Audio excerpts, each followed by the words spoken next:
Hello everyone and welcome back to the channel. So in today's video we're actually going to put the turning signals back on the bike. We finally received them, so we'll remove the old ones and put the new ones in, put some resistors in there, and then pretty much try the system. From there we'll be able to actually put all the panels back in. So the last step is really going to be having the exhaust, and then we're passing safeties. So let's go.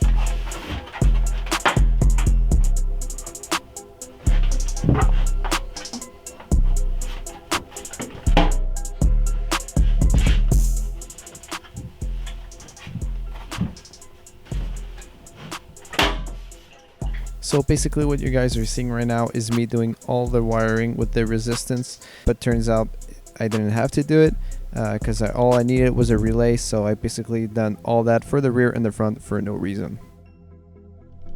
Alright, so now all the wiring is tie wrap. I did a really good taping job and tie wrap job. For everyone wondering why I only tape the connections, it's because I don't want to make it permanent, and if the next owner wants to remove them to put the stock ones back, they can do so without cutting the wires. So it's really sturdy, it's not gonna move. The connections are really secured, and I know it's gonna be more trouble in the future if I want to get it off, but I know that for now it's never gonna actually come off. And just to remind you, I actually had to take it off anyways, so...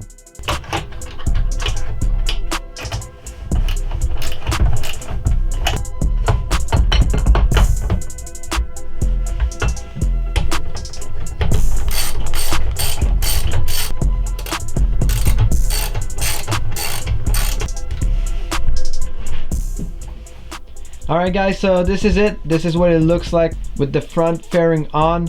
It makes a huge difference. Honestly, I rather have it without one, but I kind of dig the stock look actually. So that's on. Then we have the side fenders on. Went on pretty nicely. We also have the new turn signals. They don't really fit the bike honestly, and you can see they look really cheap. So not really amazed by those, but that's gonna do the job. It's gonna look a little bit better. So that's it for tonight. It's getting pretty late. Tomorrow we're just gonna do the bottom fairing and actually put the battery in the front turn signals and test the whole system. So but that's gonna be tomorrow, so sorry. Alright, so it's the next day. Today we're putting on the front turning signals, and then we're pretty much gonna try the system, make sure they work all fine and there's no hyper flash. And then when that's all done, if we have time, we're gonna send down the mirrors again and we're gonna repaint them because it turned out really bad, so I want to repaint them, and then that's gonna be it for tonight. I also think today's gonna be the end of the episode, so let's get to work. I don't think I mentioned it in the last day, but I actually filled like the mirror holes right here. So pretty much it's an ABS sheet that's been JB welded onto the surface.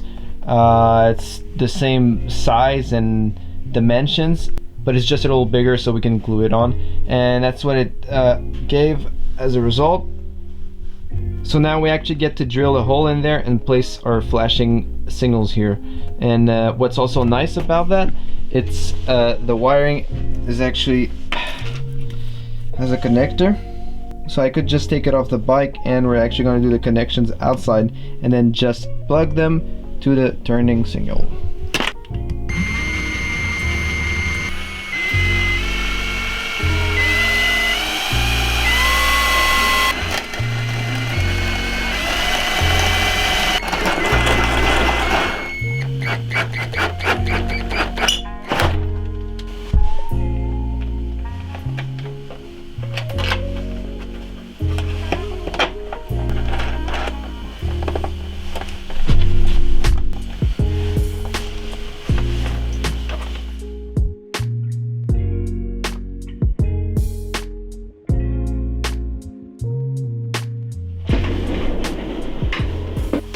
Alright guys, so I just wanted to take a moment just to do a brief update on the channel. So pretty much just to see where we're at with the 500R. Also know how much money I've spent on it. So to start off, I'd say we're pretty close of being done. The only thing that's left is the exhaust.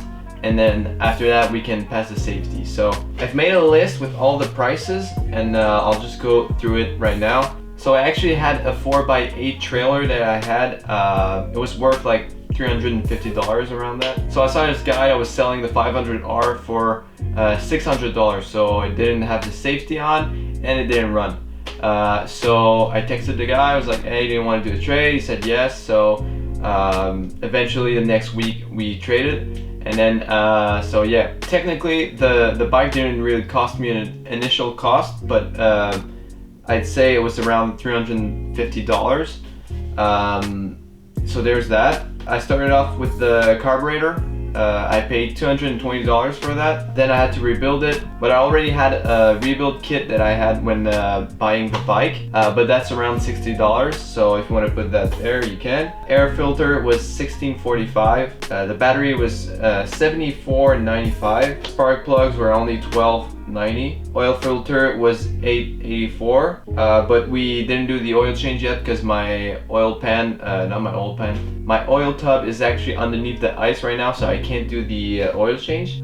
We did the turn signals. That was $31.98. Also with the resistance, that was $21.78. I also bought some wrap for the bike, so we're actually gonna wrap it. I won't say what the color is right now. We're gonna keep it for that video, but that cost me $55.99. That's pretty much it. So we still have the exhaust to buy, and then we'll be ready for safety. So in total cost, it was $442.89. But I just remembered I bought a ep.34 relay for the turning signals since they're doing the hyper flash.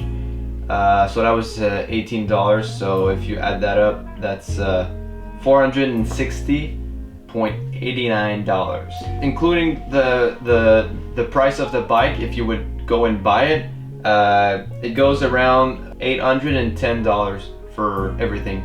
So it's a pretty good price. I wanted to do a project, so that's why I didn't buy a bike that was $800 or $1,000 or whatever. So I have a running bike that's gonna be safety in the next weeks for only $800.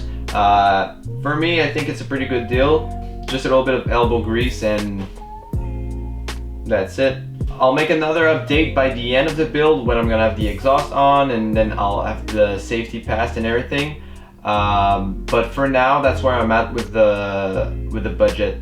So in the next episode, we're actually gonna install the relay and fix the hyper flash. It's supposed to arrive tomorrow. So then when it's done, we're gonna put all the plastics back together and then just wait for the exhaust and then go to the safety. So that's it for today's video, and I hope you guys like that. So if you want to see more, just subscribe, and if you guys want to like the video, that really helps out, and leave your thoughts and comments down below. And that's it. See you guys in the next episode. Bye.